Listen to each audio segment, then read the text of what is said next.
Malgré l'abandon du système de contrat, les grèves continuent jusqu'au 24 mars.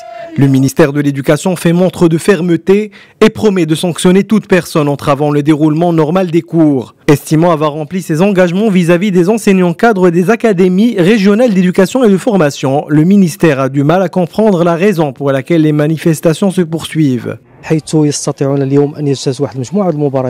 Les amendements sont maintenant similaires à ceux d'autres fonctionnaires du ministère de l'Éducation nationale. Ils peuvent maintenant passer un ensemble de concours, notamment ceux de l'agrégation, avoir accès à l'administration pédagogique et l'orientation et même à la planification pédagogique. Les amendements permettent aussi l'accès aux postes de responsabilité. Bref, aujourd'hui, il n'est plus d'actualité de poursuivre ces grèves. J'appelle les récalcitrants à rejoindre leur classe de cours pour finir l'année scolaire dans les meilleures conditions et de faire preuve de patriotisme.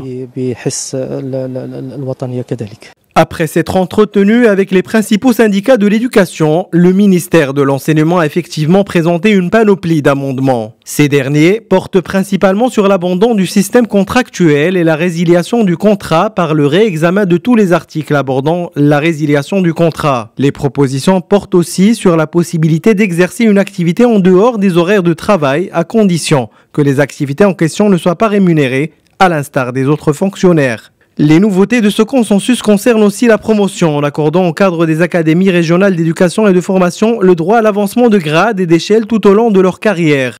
Il s'agit aussi de la révision de l'article 25 du statut relatif à la retraite suite à une maladie grave. De leur côté, les enseignants restent sceptiques et demandent toujours plus.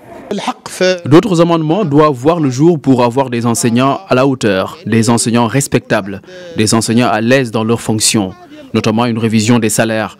Je parle d'un salaire décent qui nous éviterait de devoir faire d'autres débrouilles en parallèle. Sur 55 000 enseignants, près de 27 500 d'entre eux ont été recensés absents.